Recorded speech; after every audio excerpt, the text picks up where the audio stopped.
তস্য প্রতিমা अस्ति স্রষ্টার কোনো প্রতিমূর্তি নেই। অর্থাৎ যদি মুসলিম হয় তাকে শরিয়া চাইতে হবে।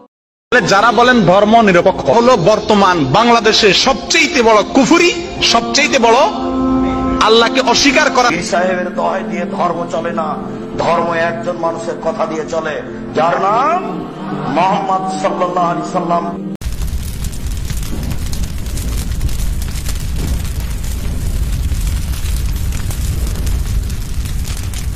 কি রাষ্ট্রপ্রধান হতে পারেন? পবিত্র কোরআনে আমার জানা মতে এমন কোনো কথা নেই যেটা বলছে যে একজন মহিলা রাষ্ট্রের প্রধান হতে পারবেন না। তবে এমন বেশ কিছু হাদিস আছে, যেমন একটা হাদিস বলছে যে সেই জাতি যাদের নেতা একজন মহিলা তারা সফল হবে না। কিছু বিশেষজ্ঞ বলেন যে এটা বলা হয়েছিল একটা বিশেষ সময়ের একটা বিশেষ ঘটনাকে উদ্দেশ্য করে, আর সে সময় পারস্য দেশের নেতা ছিল তাদের রানী। অন্য বিশেষজ্ঞরা বলে না, এখানে আসলে সবার কথাই বলা হয়েছে। আসুন দেখি যে ইসলাম ধর্মে একজন মহিলা রাষ্ট্রপ্রধান হতে পারবেন কিনা। যদি একজন মহিলা রাষ্ট্রপ্রধান হন কোন ইসলামিক দেশে, তাকে হয়তো নামাজের সময় ইমামতিও করতে হতে পারে। আর যদি একজন মহিলা জামাতে নামাজ পড়া ইমামতি করেন, আর নামাজে আমরা বিভিন্ন অঙ্গভঙ্গি করি, যেমন কালাম, রুকু, সিজদা, দাঁড়ানো, নতজানু আর উপর হওয়া, যদি পুরুষদের সামনে একজন মহিলা এগুলো করে নামাজের সময়, আমি নিশ্চিত এতে নামাজের অসুবিধা হবে। যদি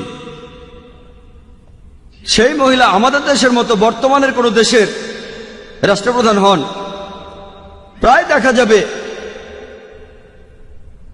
সেই রাষ্ট্রপ্রধান বিভিন্ন মিটিং করছেন অন্য দেশের রাষ্ট্রপ্রধানদের সাথে, যারা হতে পারে পুরুষ, আর মাঝে মধ্যেই তারা ক্লোজ ডোর মিটিং করে, যেখানে অন্য কেউ ঢুকতে পারে না।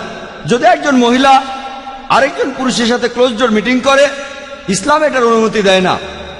ইসলাম বলে যে একজন মহিলা কোনো পরপুরুষের সাথে একা থাকতে পারবেন না, মিটিং করতে পারবে না। ইসলাম পুরুষ ও নারীর অবাধ মেলামেশার অনুমতি দেয় না।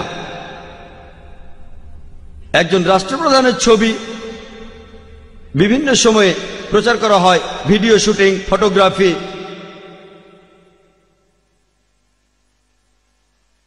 খুব কাছ থেকে ক্যামেরা ধরা হয়, সেখানে অন্য রাষ্ট্রপ্রধানও থাকতে পারে, অন্য পুরুষ লোকও থাকতে পারে।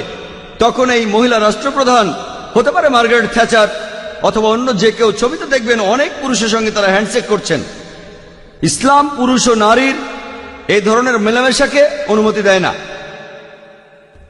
রাষ্ট্রপ্রধান মাঝে মধ্যেই দেশের সাধারণ মানুষদের সাথে সাক্ষাৎ করেন। যদি মহিলা রাষ্ট্রপ্রধান হন, তাহলে সাধারণ মানুষের সাথে এভাবে সাক্ষাৎ করা তার জন্য কঠিন হয়ে যাবে। আর বিজ্ঞান আমাদের বলে যে মহিলাদের রজস্রাবের সময়কালে তাদের মানসিকতা আর ব্যবহারে বেশ কিছু পরিবর্তন দেখা যায়, কারণ এ সময় তাদের সেক্স হরমোনগুলো বের হয়ে যায়।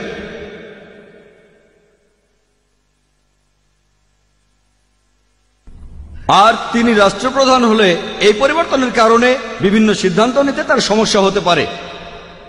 এছাড়াও বিজ্ঞান আমাদের বলে যে মহিলারা তারা পুরুষদের তুলনায় কথাবার্তা বলায় বেশি পারদর্শী। আর পুরুষরা তাদের রয়েছে বিশেষ কিছু মানসিক ক্ষমতা। বিশেষ ক্ষমতা মানে পুরুষরা বেশি কল্পনা করতে পারে যে ভবিষ্যতে কি হবে, ভবিষ্যতের ঘটনাগুলো কল্পনা করতে পারে। আর রাষ্ট্রপ্রধান হলে এই বিশেষ মানসিক ক্ষমতাগুলোর প্রয়োজন রয়েছে। একজন মহিলা সে একজন পুরুষের চাইতে কথাবার্তা বলায় বেশি পারদর্শী, যেটা একজন মায়ের জন্য খুবই প্রয়োজন।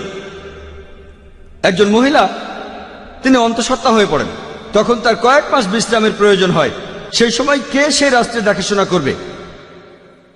তার সন্তান থাকতে পারে। মা হিসেবে এই দায়িত্বটা খুবই ইম্পর্ট্যান্ট। আর এই কাজটা একজন পুরুষের জন্য সুবিধাজনক, কারণ তিনি একই সাথে সন্তানের বাবা আর রাষ্ট্রপ্রধান হতে পারেন।